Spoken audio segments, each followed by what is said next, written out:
Hey everybody, welcome back to FSi DFS. Decided to look at the early featured slate. I feel like these small early slates don't cover too much, but it is still a featured slate, and yeah, we'll just go for it.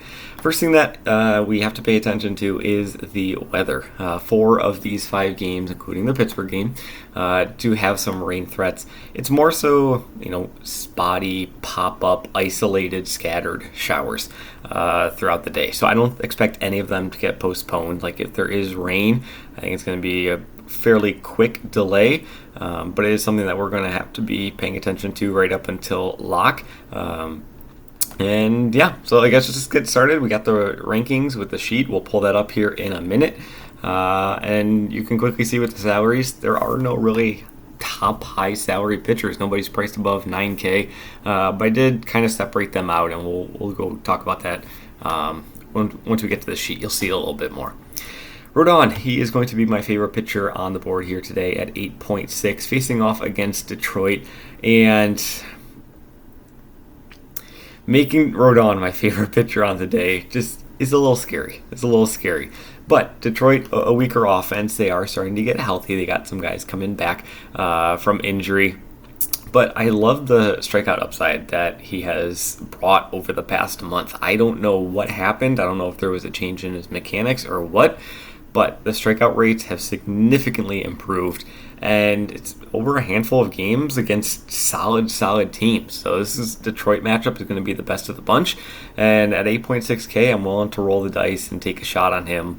If you look at like the strikeout props of all the pitchers, he's got a 7.5 strikeout prop over under. It is juiced a little bit to the lower, but even Vegas is expecting this guy to have a 7 to 8 strikeout kind of day. And when you're getting 7 to 8 strikeouts at 8.6K, you're going to have interest in him regardless of the slate and what the other options are. Now, there is a little word of caution here. You can see he's been pitching a lot. I mean, we're talking 100 to 110 past handful of starts. Rodon is typically not this kind of pitcher. So is there a risk at like some arm fatigue? Absolutely. I could see him going out there, and if like he is this super ultra chalky pitcher on the board here today, I think that Detroit can make for a fantastic leverage spot, given all the other options that we do have. After Rodon, Castillo is going to be my next favorite.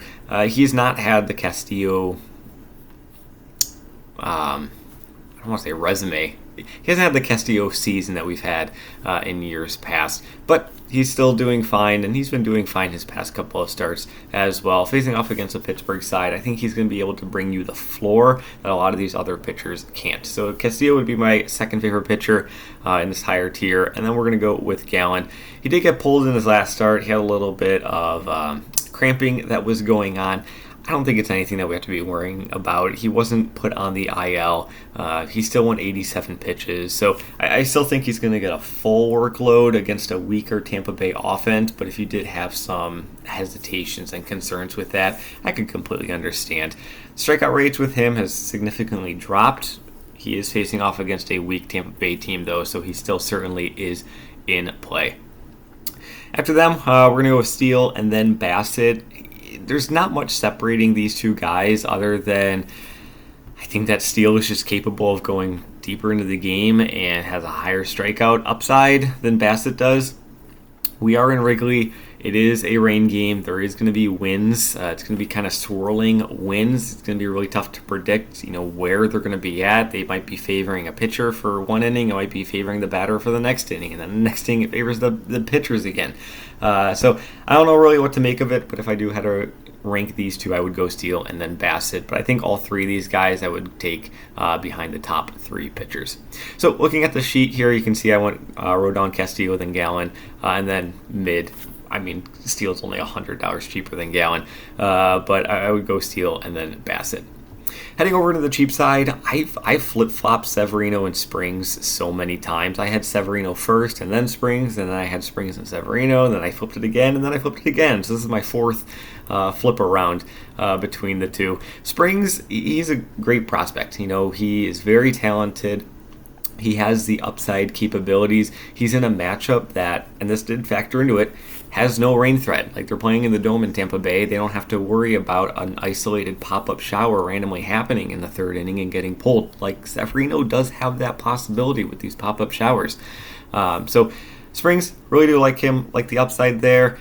He's got a really tough matchup facing off against Arizona. Arizona does really well against left-handed pitching, one of the better teams in the league, and offenses in the league against left-handed pitching. So a little bit more of a knock to him there. I really like the matchup that Severino has more facing off against Miami. Severino, though, has been a very roller coaster of a pitcher. You're not really sure what you're going to be getting. You could be getting 30-point upside. You could also be getting -5. He's been all over the place, which has made rostering him in cash games very difficult. But for GPP, I love it. Nice matchup against Miami, although Miami bats have kind of come alive. I mean, you got Jake Berger and Xavier. What's his last name? Blanking here. Edwards. Thank you. So Berger and Edwards, even Sanchez, and they're so cheap. Like, I just mentioned their third most expensive bat at 3.3. That's ridiculous. But these three guys have just been absolutely smashing the ball. So again, if it kind of comes to see that maybe Severino gets a little bit of ownership, I could see Miami being a very nice leverage stack here on the board. Mayer, I feel like it's like a big gap, and then Mayer. Honestly, Mayer's more over into like the no interest fade category the more I think about it, facing off against the Mets, because I really like the Mets bats. So this is kind of where things shake out in terms of pitching. In terms of the bats, it's the Yankees, it's the Mets, and then I feel like it's like a big gap to everybody else. Yankees just absurdly expensive with Judge and Soto. Judge finally hit that 7K mark. Soto gives you a little bit of a discount at 6.2 or 6.5. But I mean, it's still 6.5 for your bats. Salary's not going to be too tight with pitching, just because nobody is priced above 9K. But regardless, trying to jam in a 7K Judge is extremely tightening on your salary. So you could go down a little bit, well, a bit. For half the price, you can get Verdugo, who potentially could be leading off in the one spot for this lineup. Half the price of Judge. Doesn't have the home run upside that he has, but we're still talking about a guy who's going to be in a great lineup spot and position to do well in a lefty-righty matchup. Even Stanton at 4.8, I could understand it going there and seeing interest with him. Torres 3.8, like, there are affordable options in this Yankees lineup if you do want to get off of Judge and Soto, especially because they just might pitch around Judge. Granted, could be bad. You got Soto there. But they could pitch around one of these guys, and then that 6.5 and 7K salary, it gets kind of neutralized real quick.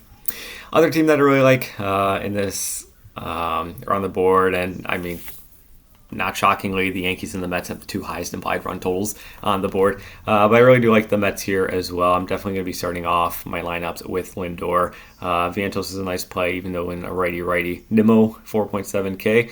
Caught him last night. Went very well, like that. Yankees, Mets, two top bats on the board.